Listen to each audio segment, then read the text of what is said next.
A un mes de que concluyan las campañas, ¿cuáles las estrategias, los cambios estratégicos de los principales partidos hacia el fin de la contienda? De esto vamos a hablar, les vamos a preguntar a los equipos de los candidatos. Soy José Buendía, gracias por estar con nosotros en este programa en el que todas las ideas se pueden cuestionar siempre que se debatan. Acompáñenme, vamos a ver unos datos de contexto, las últimas declaraciones de los candidatos y sus posicionamientos para arrancar aquí directamente con nuestra discusión de hoy. La campaña electoral 2018 entra al último mes de la contienda con un aumento de los ataques entre candidatos, pero también del trabajo en tierra para pedir el voto de los ciudadanos en plazas y calles, aunque en medio de un recrudecimiento de la ola de violencia que afecta a varios estados del país. A través del uso intensivo de Twitter, al igual que hace el presidente de Estados Unidos, Donald Trump, el candidato del PRI, José Antonio Meade, ha dedicado casi un mensaje por día para criticar a López Obrador y asegurar que defiende a los criminales. Desde el segundo debate, José Antonio Meade ha logrado establecer temas de debate electoral, particularmente con los cuestionamientos de las candidaturas de Morena a favor de Napoleón Gómez Urrutia y de Néstor Salgado. El PRI impugnó ante las autoridades electorales la candidatura al Senado de la segunda por tener doble nacionalidad y por su parte el INE ha admitido omisiones en las revisiones de los requisitos del aspirante a la Cámara Alta. Tanto Meade como Ricardo Anaya de la coalición México al Frente, en una cerrada competencia por el segundo lugar, han intensificado la campaña en tierra con actos públicos como el que protagonizó Anaya en el Estado de México para promover el voto.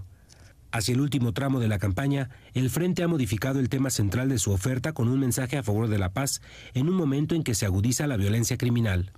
Por su parte, Andrés Manuel López Obrador ha mantenido la misma estrategia que cuando arrancó la campaña con recorridos y presencia en los municipios del país e insistir en su mensaje de no temer al cambio, particularmente entre los jóvenes. ¿Cuáles son las estrategias para el último mes de campaña? ¿La contienda conseguirá cerrarse en las últimas semanas a pesar de que hasta ahora López Obrador tiene una amplia ventaja? En un encuentro con jóvenes, López Obrador les pidió que no le teman al cambio radical. Dijo que no se está luchando por una dictadura. Ofreció libertades para todos, respeto a la empresa privada, respeto a las concesiones y oportunidades de desarrollo sin corrupción y sin impunidad. Juan Cepeda, candidato al Senado, declaró que necesitan más de 3 millones de votos en el Estado de México para que Ricardo Anaya esté más cerca de ganar la presidencia de México. José Antonio Meade, candidato de la coalición Todos por México, afirmó que López Obrador actúa como abogado de oficio de secuestradores y ladrones. Sin hacer mención directa, Meade señaló que el tabasqueño es defensor de quien se le imputa por secuestro en Guerrero, en referencia a Néstor Salgado. Ricardo Anaya, por su parte, dijo que combatir la pobreza es algo que le apasiona, porque no es éticamente aceptable que en pleno siglo XXI haya 10 millones de personas que no saben qué van a comer al día siguiente. Aseguró que no se ha tenido la capacidad de romper el círculo vicioso de la pobreza. El gobierno ha sido ineficaz y la política social ha sido absurda, tanto que de 47 millones de pobres que había hace 20 años, hoy se tienen 54 millones, aseguró. Buenas tardes. Antes de comenzar con opiniones encontradas, todos los que elaboramos en Grupo Imagen, desde este espacio queremos enviar un fuerte abrazo a la familia de Héctor González Antonio, que fue asesinado allá en Tamaulipas, compañero nuestro corresponsal de Imagen en Tamaulipas. Un fuerte abrazo, por supuesto, a su familia y lamentar que se trata ya del 6º periodista asesinado en lo que va de año durante este proceso electoral. Ahora sí, después de esto, muchas gracias por estar con nosotros en Opiniones Encontradas. Vamos a hablar justamente de las campañas electorales. A un mes ya de que concluyan. Muchas gracias por estar aquí. Mariana Benítez, un placer de verdad tenerte como siempre, del equipo de José Antonio Meade, candidato del PRI. Muchas gracias, buenas noches. Angélica de la Peña, senadora Angélica de la Peña, ¿cómo estás, Angélica? Bien, muchas gracias por la invitación. Del equipo de México al Frente, muchas gracias. Gracias, Pedro. Y Pablo Gómez, un placer que estés por acá. Gracias. De Morena. Así es. ¿Cómo estás, Pablo? Muy bien. Si quieres arranco contigo. A ver, estamos a un mes y yo creo que la pregunta es ¿qué van a hacer los candidatos en los escasos 30 días que les quedan? ¿Cuáles son, digamos, si hay cambios en la estrategia? Hemos visto, por ejemplo, a Meade, para arrancar justo con él, aventando casi a tweet por día, por ejemplo, criticando a López Obrador. ¿Es por ahí la estrategia? Bueno, para empezar, José Antonio Meade no se ha desviado de la estrategia fundamental, que es poner las propuestas en la mesa. A cada lugar, a cada estado donde se presenta, donde tiene intercambio con la militancia, con la ciudadanía, va y hace compromisos exprofeso con la gente de ese estado y me parece que eso ha resultado muy positivo, porque una cosa son las propuestas a nivel general de los problemas comunes que tenemos y otra cosa son pues, las cuestiones que muy particularmente le preocupan a cada ciudadano de cada estado y a veces de cada región. Entonces ha estado en cada uno de las entidades federativas y ha puesto sus propuestas, Querétaro, Campeche, Sinaloa, en fin, los temas concretos. Ahora, el tema de los tweets, pues bueno, le ha resultado muy bien esta estrategia mañanera de José Antonio Meade de poner el tema y ha hecho agenda con estos temas, ¿no? Que protege criminales. Bueno, la verdad es que en este tema ha sido muy consistente desde el principio José Antonio Meade, no es algo que se le ocurrió apenas. Ha sido muy consistente, dimos en el clavo, en el caso de Nestora, bueno, pues el hecho de haber primero cuestionado, que me parece que es posible, es válido cuestionar las candidaturas, quien decide inscribirse para ser candidato al Senado, candidata al Senado o a cualquier cargo de elección popular, sabe que está sujeto a cualquier escrutinio. Han puesto agenda con eso. Sí. Hemos puesto agenda, le dimos en el clavo, pues ahí salió, por la información que empezó a surgir la semana pasada, salió que Nestora tiene doble nacionalidad y que en virtud de eso, pues la verdad es que ya haciendo un recuento de todo el caso y viendo lo que exhibieron al INE, hoy ya recibimos el expediente, pues resultó que a sabiendas de que tiene esa doble nacionalidad y ese impedimento, no manifestaron eso ante el INE y me parece que ahí es actuar con dolo. Entonces, hay dos cosas, Angélica, que me llaman la atención hacia el final de la campaña de Anaya. Una, el cambio de eslogan, metiéndose directamente con el tema de la paz, hasta Así donde es. veo es el que lo ha llevado, digamos, al lugar más alto dentro de su propia estrategia. Y lo otro, decía Mariana, estrategia de tierra, ir a los estados, es lo que está haciendo ahora Meade. Un dato que tengo, ustedes me corrigen porque a lo mejor estoy equivocado, López Obrador en lo que va de la campaña iba a 131 municipios, mientras que Meade y Anaya han ido a menos de 50. ¿Cambió la estrategia? ¿También se van a tirar para la tierra? No, bueno, estamos haciendo campaña en tierra. No podemos competir en ese sentido con Andrés Manuel. Tiene 13 años haciendo campaña. Entonces, no, me refiero cuando, tiene 13 años cuando comenzó campaña. Formalmente. Sí, a ver, yo creo que es importante que cada quien determine su campaña. En el caso de nosotros estamos, además del candidato, todos nosotros volcados en tierra. Estamos visitando todos los estados, hay distintas brigadas. Sin candidato. Sin candidato, incluso es una campaña sin candidato y está la campaña con candidato. Estamos haciendo diversos foros, estamos articulando propuestas que tienen que ver con lo que ya tendría que ser el Plan Nacional del Sexenio. Necesitamos dejar con toda claridad que ya ahorita estamos siendo dos punteros los que estamos disputando la presidencia. Nosotros ya estamos en eso. Y por lo tanto, nuestra estrategia está dirigida a que el triunfo el 1 de julio sea determinante para que no haya lugar a dudas de que la diferencia con Andrés Manuel sea contundente para evitar conflictos. En eso estamos nosotros, ya dos punteros y prácticamente trabajando para ganar, pero sobre todo ganar con una diferencia que permita evidenciar que no es verdad, que este arroz ya se coció. O sea, hay evidencias claras de que tenemos todas las condiciones de ganar. Que no haya dudas. Donde he visto menos cambios es en la campaña del López Obrador. Sigue con la presencia sobre todo en los estados, haciendo actos públicos en plazas, en parques públicos. Y hoy, por ejemplo, ese fue el motivo por el que dejó plantada o no fue o les contestó a larga distancia a la sociedad civil que organizó una cumbre ciudadana y tampoco asistió.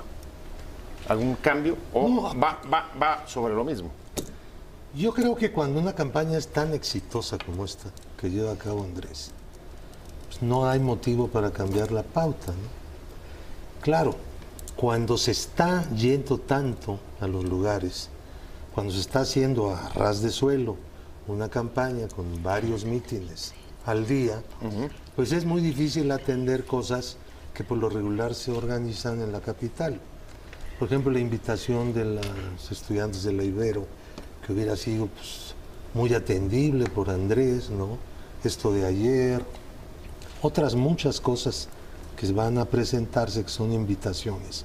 Él no va a poder ir, porque él tiene que seguir, tiene que ir a todos los lugares que está desde el principio planeado que asista.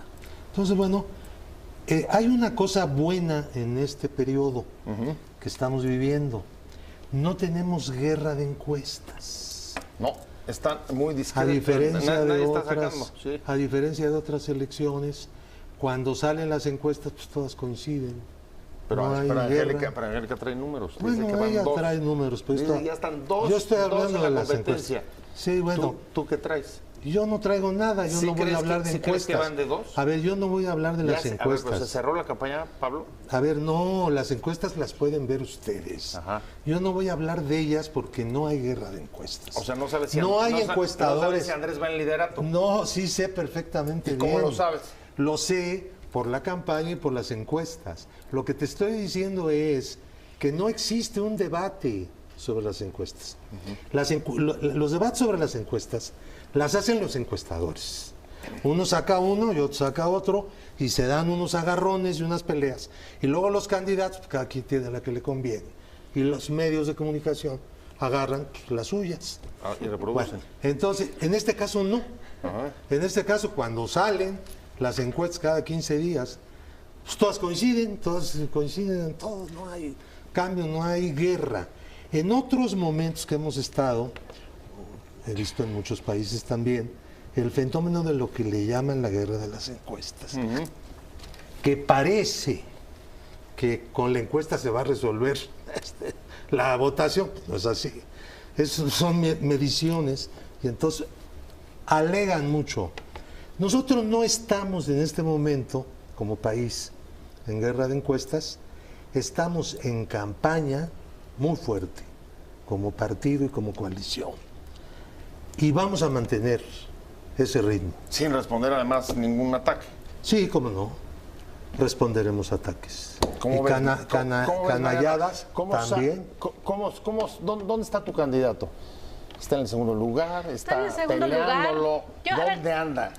A ver, yo lo que, digamos, las dos lecciones que aprendemos, no que aprendemos, que leemos de las dos lecturas, quiero decir, de todo este proceso, es que por un lado, la elección está definida, ¿sí? No podemos guiarnos con ningún resultado, así sean varias o muchas o pocas las que estén en cierto sentido. Las encuestas hoy por hoy no han ayudado en el mundo, ni en este país, a realmente a predecir un resultado, y menos con exactitud, ¿no? Lo vimos en Estados Unidos, donde un día antes de las elecciones daban por ganadora a Hillary Clinton con 91% de probabilidades y no ganó. Y hemos puesto los ejemplos de Colombia, de Costa Rica, en la Unión Europea, Inglaterra, en fin. Entonces, para nosotros, hoy por hoy, no es un elemento para determinar el resultado desde ahorita, primero. Segundo, me parece que, y en eso coincidimos con Enrique Krause, lo que dijo hace unos días, esta elección está definida. ¿Y por qué no está definida? Porque hay un número importante de indecisos. Indecisos y de también gente que a lo mejor ya decidió su voto, pero no quiere compartir por quién va a votar. Y ese número es tan importante, es tan alto. Hablamos de más de 25. Bueno, hubo una encuestadora que hace 2 semanas salió con un porcentaje de más del 30%, ¿no? Entonces, este porcentaje lo que te indica es que hay un número importante de ciudadanos que hoy por hoy, al salir a votar, van a poder definir la elección y te pueden voltear el tablero. Entonces, a final de cuentas, a la elección le faltan 30 días para llegar y esta elección aún no está definida. Vamos a seguir con las perspectivas del último mes de esta campaña electoral. Me quedé contigo, Angélica de la Peña. Sí. Sabía que querías replicar. Bueno, no es replicar, ya me toca la participación. ¿Qué es lo que yo creo que va a acontecer en el país? En primer lugar, estamos ante una elección distinta. Yo creo que es importante que no se reproduzca el mismo patrón en cada elección, porque no es cada elección igual. Hoy estamos frente a una determinación de un cambio interesante, porque tienes a una gente muy enojada, la gente está harta de este establishment, está con muchos reclamos, y yo creo que la respuesta que tenemos que dar es cómo respondes a esos reclamos. El punto de vista de nosotros está claro, hemos identificado perfectamente bien que el caso de Morena y el caso del PRI son lo mismo. La alternativa que estamos proponiéndole a la nación está inscrita en la conformación de un gobierno de coalición, que es algo totalmente diferente, no es reproducir, reproducir una fórmula que ya no le sirve al país. Es lo mismo, déjame bajar un caso muy concreto. Hoy un juez civil rechaza la demanda del PRI respecto de Nestora Salgado. No, al revés. ¿Eh? Sí, se rechaza la demanda que promovió Nestora que promovió en contra de Mid. Exacto. Sí. ¿Ustedes qué opinan de eso? No, a ver. ¿Están de acuerdo? ¿No están de acuerdo? ¿Nestora debe de ser candidata? ¿No debe de ser candidata? No, es que no es para eso ¿Qué opinan? la demanda de Nestora. No, oye. eso fue por calumnia. Es por lo del daño civil. Eso Sí, fue por calumnia. daño moral. Calumnia también es Por una calumnia. transgresión Es por una electoral. infamia. Fue por calumnia daño moral. la demanda de ella. Sí. Pero además hay una impugnación de parte del PRI en el INE para que no sea candidata por la doble pero esa nacionalidad. pregunta... ¿Ustedes están de acuerdo? Oye, ¿Están José, de acuerdo o no? esa pregunta hácela al PRI, ¿no? Sí, Sí, pero es porque que, el a ver, asunto de Nestor es un asunto del PRI. A ver, es un tema de No, debate, en el caso es un de tema de nosotros- debate público. Bueno, el debate están público, diciendo pero... que es una persona pues que sí, ha pero tenido, que tiene pendientes con la caso, justicia. ¿Ustedes están de acuerdo entonces, o no? en todo caso, que ellos sean los que diriman eso. Yo lo que te voy a decir es que para nosotros es importante, lo más importante para nosotros es no dejar ningún debate e insistir que los debates son una alternativa importante para que la ciudadanía conozca las propuestas de los candidatos en cada uno de los temas medulares, sustantivos que se tienen que proponer al país. Esa es la parte que a nosotros nos preocupa. La bronca que traen entre ellos, pues bueno, se pelean ahorita, pero al rato se juntan. Entonces, francamente, te lo pregunto- pero ustedes no sí me se han llama la pronunciado, atención. No, te lo preguntaba porque el PAN se había Sí se han posicionado pronunciado. sobre el tema. El Frente Pero se ha voy contigo, posicionado. Pablo. ¿Qué opinas? ¿Es un tema relevante esa discusión? Mira, ¿O no es relevante? Lo que tenemos en nuestro país en este momento, y creo que muchísima gente coincide en eso, es que el tema de temas es el cambio. Tiene que producirse un cambio, la situación ya no es sostenible. Hemos tenido 30 años de estancamiento, de aumento de la pobreza, tenemos una crisis de violencia brutal y los responsables de esa crisis de violencia pues, es la sucesión de PAN y PRI, ¿no? O sea, que va de Calderón a Peña Nieto, porque fracasaron, nos ofrecieron una solución al problema y lo que lograron fue empeorar las cosas. Ahora, ahí lo que me preocupa es que no es un asunto nuevo. Fox fue cambio, Calderón también ofreció un cambio con estabilidad en ese caso. Justamente por eso. Y porque Peña no hubo también fue un cambio. Es que no hubo Ajá. cambio.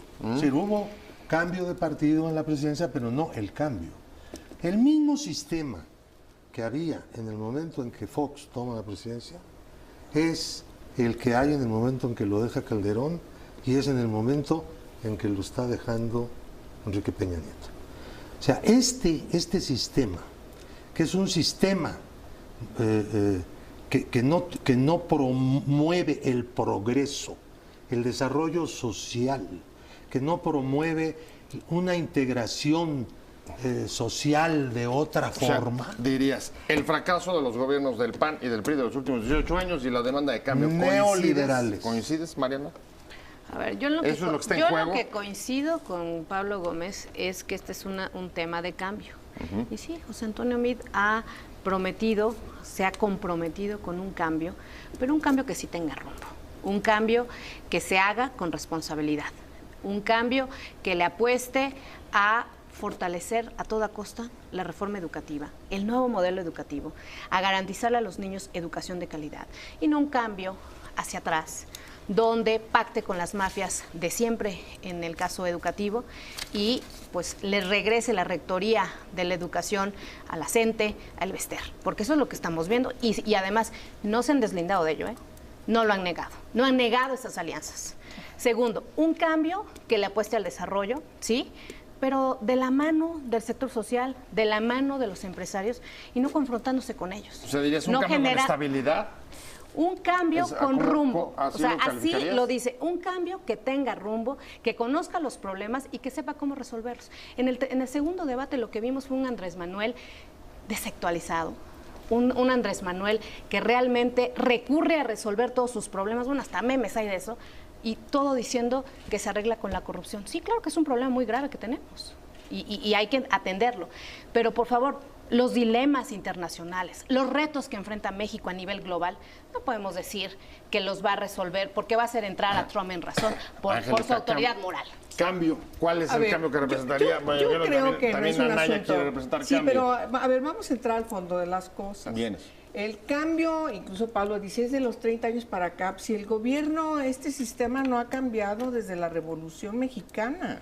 Es exactamente el mismo presidente omnipotente, fuerte, que decide todos los días en la mañana por dónde, cómo y con qué. A ver, sigue el presidente de la República más allá de una voluntad en un asunto sistémico que hay que cambiar. Esa es la verdad. Y la Constitución, por cierto, ya en el artículo 89, fracción 17, establece la posibilidad de que el presidente, una potestad del presidente de conformar un gobierno de coalición. ¿Ese es el cambio de Anaya, el gobierno de coalición? Cambio que además está registrado, es un convenio articulado con el PAN, con Movimiento Ciudadano y el PRD, registrado ante el Instituto Nacional Electoral con una plataforma inscrita que va dirigida a eso. Ese es el cambio estructural, sistémico, de fondo. No es un asunto, por cierto, solamente de ni siquiera de partidos, ni siquiera de personas. Hay que llegar al fondo de la solución que nos puede... A ver, un fondo, o al fondo dices de la un fondo construcción. institucional. En el caso de Andrés, Nomás ese cambio... déjame perdón. terminar, Sí. Pepe. Entonces, Vienes. yo lo que digo es de que si vamos a discutir de manera seria, entonces hablemos de qué significan los cambios desde lo que la propia Constitución plantea, la transformación de las instituciones, la constitución de los diversos sistemas que van mucho más allá de la voluntad, por cierto, de un hombre que cree que desde arriba, portándose bien, va a caer en cascada, que todo va a cambiar. Eso es mentira. A ver, lo que estarías Eso es diciendo una es... verdadera mentira. Ustedes van por un cambio que signica gobierno de coalición. De Ustedes diciendo, fondo. Morena, más De bien sería fondo. fortalecer el liderazgo institucional del presidente. ¿Estás de acuerdo? Si traduje bien, ¿estás de acuerdo con eso? No. ¿No? Lo que nosotros buscamos ¿Andrés es... Manuel crees que quiera fortalecer o recuperar el liderazgo presidencial? No. Lo que nosotros queremos hacer es acabar con el Estado corrupto. Y con el Estado corrupto no puedes ir a ninguna parte. La llave de un cambio posible no es que se pongan de acuerdo dos partidos y sigan siendo igual de corruptos. No es que el mismo partido viejo, añejo, que dicen que ahora va a cambiar todo, siga siendo como es el mismo partido corrupto. Necesitamos un líder en este país que luche y convoque a luchar. Y, sí, un Mesías. Un Mesías, qué Sí. horror. ¿Por qué no? Porque no existen los Mesías. Pablo, Bueno, pero entonces ¿cómo no lo has cambiado? necesitamos. Esa es tu palabra, no la mía. Bueno, me estás diciendo Si que tú sí, dices que Pablo. no existen, ¿qué preguntas? Bueno, porque sí Yo creen lo ustedes que digo, existen. Ese es el necesitamos problema. un líder que en creen este que existe país un Mesías. que tenga la presidencia de la República y que se lance a luchar con todo el pueblo contra el Estado corrupto. Si no hay ese, si el presidente está en el Estado corrupto, este país seguirá siendo A ver, una pues, organización a ver, política aquí traemos ya dos posiciones sobre la mesa. Gobiernos de coaliciones, cambios estructurales en esa parte, digamos, institucionales. Y del lado de Morena tú pones un liderazgo fuerte que se lance contra la corrupción. Último mes de campaña, las estrategias, los posicionamientos de los partidos. Me quedé contigo, Mariana Medina, sobre la mesa. México al frente, hablando del cambio, relacionándolo con el gobierno de coalición. Pablo Gómez pone sobre la mesa la necesidad de fortalecer un liderazgo que enfrente a la corrupción y a las mafias. ¿Dónde se ubica, digamos, que en esta geografía el candidato del PRI? Se ubica en apostarle, primero a reconocer lo que ya hemos hecho a partir de los avances institucionales, ojo, sin mezquindad, por todas las fuerzas. O sea, rescatar continuidad. No, espera, no. Una cosa es, yo he hablado de cambio. Lo que he dicho es no mandar al diablo a las instituciones, sino esas instituciones que hoy tenemos y que por muchos años nos ha costado fortalecer, crear y avanzar con ellas. es fortalecer las instituciones, es apostarle a perfeccionar ciertas normas y principios que hacen falta para poder articular un sistema que combate eficazmente la corrupción. ¿Cómo traduces eso en una propuesta de cambio para la gente? En el caso particular que ha mencionado Pablo Gómez de la corrupción. Ajá. Primero que nada, José Antonio Meade ha dicho, vámonos por un país en donde ningún servidor tenga una calidad distinta al resto de los demás. Vámonos a un país donde para los servidores públicos no haya fuero. Primero. Segundo, vamos a endurecer penas y vamos a establecer una legislación que endurezca la regulación para que no haya servidores públicos de primera y de segunda y haya una posibilidad de que la propia autoridad certifique la evolución patrimonial de los servidores públicos. Tercero, con un liderazgo, no, la certificación de la evolución patrimonial no existe. No, discúlpame, no existe. Perdóname. Yo soy servidora pública. No, pues lo único que tengo que hacer es presentar mi declaración patrimonial. Sí, pero no eres quien te certifica. Y yo sí te voy a decir quién. ¿Quién? Pues hay una secretaría que se dedica a certificar. Pero eso no lo Y en el hacen. caso de los diputados... La evolución, bueno, pero es el Pablo, no gobierno lo de hacen. ustedes. Bueno, déjame Si no lo terminar mi hacen, idea. A porque ver, no voy a terminar mi gobiernan. idea. Entonces, José Antonio Meade lo que le apuesta es a que no haya, a combatir la corrupción de fondo. Autoridades autónomas, fortalecer a las autoridades, no que dependa el combate a la corrupción del liderazgo, de la moralidad o no de un presidente o de un líder. Me parece que sí es importante la calidad moral del presidente, el que tenga un pasado intachable, y ese es José Antonio Meade, pero abajo, ¿qué vas a tener si no leyes, instituciones que tienes que fortalecer para que realmente hagan el trabajo de combate a la corrupción? Reformas legales e ingeniería institucional. Por ahí está. Fortalecimiento institucional, pero con un matiz. Desde lo local. Hemos dedicado demasiado tiempo a fortalecer las instituciones nacionales, las federales, pero han quedado en el olvido y en el rezago, vamos a decirlo así, las instituciones estatales, las de Procuración de Justicia, las de Administración de Justicia y desde luego no ha avanzado el caso de las autoridades del combate a la corrupción. Déjame, voy hacia la recta final. Angélica, hay un tema que me preocupa mucho y es el tema de la paz. Meade hoy reconoce que ni siquiera hemos acabado de dimensionar Pues sí. el nivel de violencia que hay en el país. Eso dijo hoy en la cumbre ciudadana. Ustedes van por el ofrecimiento de paz. ¿Qué significa la paz en un momento en el que se incrementan los índices y la espiral de violencia que estamos viviendo? Bueno, a ver, nosotros sí tenemos una clara idea de lo que está pasando en el país. Por cierto, es importante expresar nuestra solidaridad a esta casa por el asesinato de su corresponsal, de Héctor, en Tamaulipas. Muchas gracias. En Ciudad Victoria, sí lo tengo que decir. Y además es un tema que nos compete. Tú sabes que nos hemos dedicado desde el mecanismo de protección de periodistas y defensoras y defensores de derechos humanos a proteger. Pero no solamente, tenemos muy bien dimensionado de la magnitud de la violencia respecto a la desaparición forzada y desaparición cometida por particulares. Conocemos perfectamente bien en la discusión para el diseño de la ley contra tortura cómo se encuentra el país y conocemos y estudiamos todas las recomendaciones que desde los organismos internacionales le están haciendo permanentemente a México para que pueda cumplir con el derecho internacional de los derechos humanos. Es decir, el país está en una situación terriblemente vergonzosa, de una violencia esa es la clave del generalizada. De paz de ustedes. Aunque a Peña no le guste el concepto, en México hay violencia generalizada, como lo dijo el relator de contra tortura de Naciones Unidas y muchos relatores. Pero en fin, ¿qué es lo que nos preocupa a nosotros? Es efectivamente que la gente entienda, tenga claramente presente que no es un asunto de que un hombre, como aquí dice Pablo, un hombre, López Obrador, él con su imagen de persona... Un presidente de la República. Un presidente de la República, que puede ser Andrés o puede ser el que sea, ya no es la respuesta.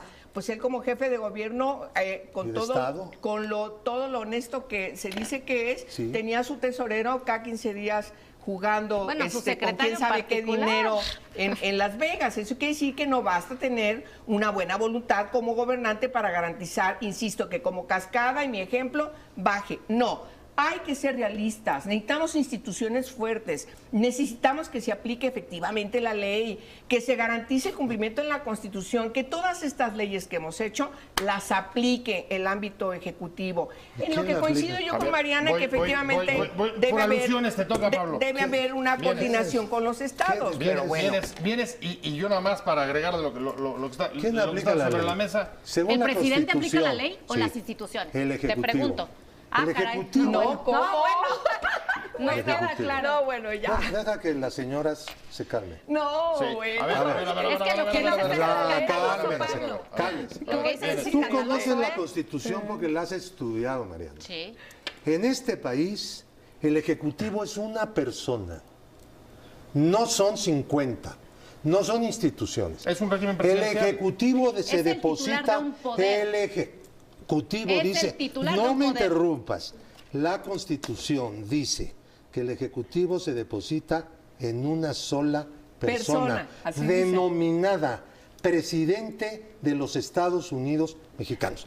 Si ese presidente, no estoy hablando de una persona cualquiera, si ese presidente de la República no encabeza con toda la fuerza de la presidencia, con todo el gobierno y con el apoyo, yo espero, de una mayoría parlamentaria En el Congreso. en el Congreso, la lucha contra el Estado corrupto, no estamos luchando contra la corrupción, como Es en la cualquier misma lado. fórmula de todos Estamos esos luchando sexenios. contra La el Estado misma corrupto, fórmula. una Qué manera bárbaro. de gobernar.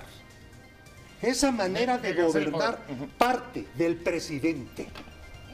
Por eso no hemos podido deshacer ese Estado corrupto, porque el presidente lo encabeza. Él mismo es corrupto y forma parte de un sistema corrupto y gobierna de conformidad con la corrupción.